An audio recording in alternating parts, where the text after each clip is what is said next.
ऐसे ऐसे बेचने का, अपनी थोड़ी सी कमाई के लिए ऐसे करने का, बच्चों को मारने का।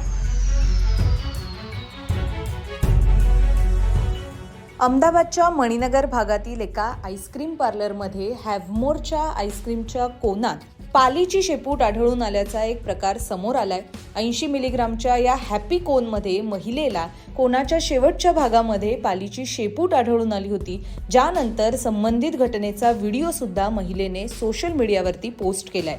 यानंतर महालक्ष्मी कॉर्नर या आईस्क्रीम कॉर्नरला टाळं ठोकण्यात आलंय, अशी माहिती अतिरिक्त आरोग्य आयुक्त डॉक्टर भाविन जोशी यांनी इंडियन एक्सप्रेसला दिली। आपण हा कोन विकत घेतल्यानंतर खात असताना आपल्याला चवीमध्ये काहीतरी विचित्र जाणवत होतं आणि त्यानंतर ही पालीची शेपूट आहे हे लक्षात आलं, असं या महिलेने म्हटलंय। इतने सारे कौन लेके आए, अभी अच्छा है बच्चे ने, हमने खाई है, इतनी हालत ख़राब हो गई है, उल्टियाँ बंद नहीं हो रही है। महिलेला ही शेपूट असलेली आईस्क्रीम खाल्ल्यानंतर अस्वस्थ होऊ लागलं होतं आणि रुग्णालयात सुद्धा दाखल करावं लागलं। दरम्यान या सगळ्यावर हॅव्हमोरच्या प्रवक्त्यांनी सुद्धा प्रतिक्रिया दिली आहे। या प्रकरणात आम्ही ग्राहकाला जो अनुभव आला त्यासाठी दिलगीर आहोत, त्यांच्याशी संपर्क साधत आहोत। या घटनेची चौकशी केली जाईल।